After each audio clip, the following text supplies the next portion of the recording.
Hello ji, welcome back to my YouTube channel. तो आज हम बड़ी वाली गाड़ी में बैठ के बड़ा ट्रैवल करेंगे क्योंकि आज हमें कंपनी दे रही है हमारी बड़ी बहन। तो जी वीकेंड था, हमने डिसाइड किया कि चलो जी वीकेंड पे कहीं घूम के आते हैं। तो जब घूमने की बात आती है ख़ासकर कश्मीर में तो बकेट लिस्ट में मुग़ल गार्डन तो ज़रूरी रहता है। वैसे हमने डिसाइड किया था कि हम गुलमर्ग जाएंगे, लेकिन इस टाइम गुलमर्ग में स्नो ही नहीं है, तो बिना स्नो के गुलमर्ग में मज़ा नहीं आता। इसलिए हमने सोचा अब हम तो डेफिनेटली मुग़ल गार्डन ही जाएंगे। अब जैसे कि बड़ी गाड़ी में आए हैं बड़ी बहन के साथ, तो मुग़ल गार्डन भी बड़ा होना चाहिए जी। आपको पता होगा कि मुग़ल गार्डन्स में सबसे बड़ा जो गार्डन है वो निशात गार्डन है। तो हमने डिसाइड किया था कि हम निशात गार्डन घूमने जाएंगे।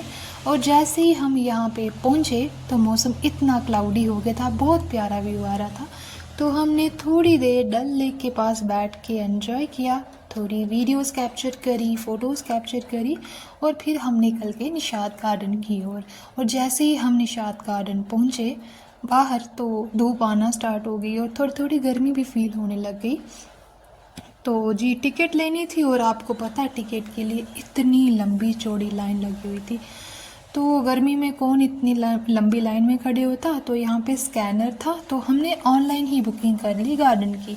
तो जी हम टिकट लेके जैसे ही गार्डन में पहुँचे और इतनी तेज़ धूप आ गई, सारा मूड ख़राब हो गया क्योंकि हमारी एक्सपेक्टेशंस थी कि आज मौसम क्लाउडी है तो एंजॉय करेंगे, घूमेंगे फिरेंगे, मीन्स के वॉक करेंगे। अब गार्डन में आए हैं तो ऑब्वियसली वॉक तो करेंगे ही, पेड़ के नीचे तो बैठे नहीं रहेंगे।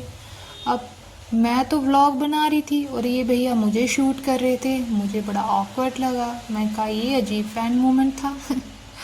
जोक्स अपार्ट, अब जैसे कि ये निशात गार्डन जो है ये टेरेस्ड गार्डन है तो इसके लिए स्टेयर्स चढ़ के ही ऊपर जाना पड़ेगा।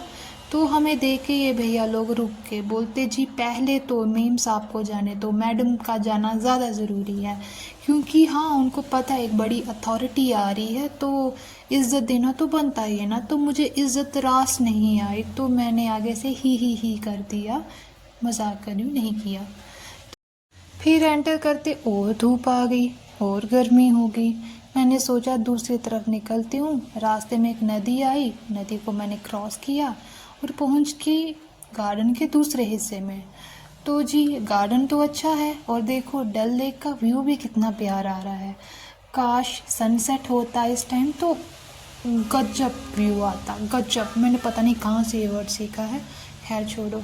अब बड़ी बहन आई है तो जी पिक्चर्स और वीडियोस भी लेंगे, तो थोड़ा बहुत हमने फ़ोटो शूट किया और हम ऊपर को गए। ऊपर हमने पेड़ के नीचे बैठ के खाया पिया, जिसकी क्लिप्स पता नहीं मुझसे रिकॉर्ड नहीं हुई या डिलीट हो गई, मुझे समझ नहीं आया। और देखो ये बच्चे को टॉर्चर किया जा रहा था, फिर मैंने इनको बोला कि मैं मीडिया से आई हूँ और ये बच्चे भाग गए मुझे देख के। आप लोगों को व्यू दिखाने के लिए मैं इसके कोठे पे चढ़ गई, मतलब छत पे चढ़ गई। तो व्यू काफ़ी अच्छा था। आप लोगों को लाइफ में एटलीस्ट एक बार तो Mughal garden, specially Nishat garden तो विज़िट करना चाहिए। मैं तो ऐसे ही डैल मारी हूँ, इसके अलावा मैंने और कोई गार्डन नहीं देखा मुग़ल गार्डन अब तक। थोड़ा घूम फिर के हम चले घर को वापस और जाते टाइम हमने आइसक्रीम खाई, टेस्टी थी क्योंकि फ्री की थी, बड़ी बहन ने जो दिलाई थी। और फ्री की चीज़ें मुझे वैसे भी बड़ी पसंद आती हैं। तो रास्ते में डोगेश भाई दिख गए, थोड़ा इनका हाल चाल पूछा और पैसे भी ख़त्म हो गए थे किराए के लिए तो पैसे निकाले। और जी आज का दिन यहीं पे ख़त्म हुआ, मिलते हैं अगले व्लॉग में। Thanks for watching, bye bye.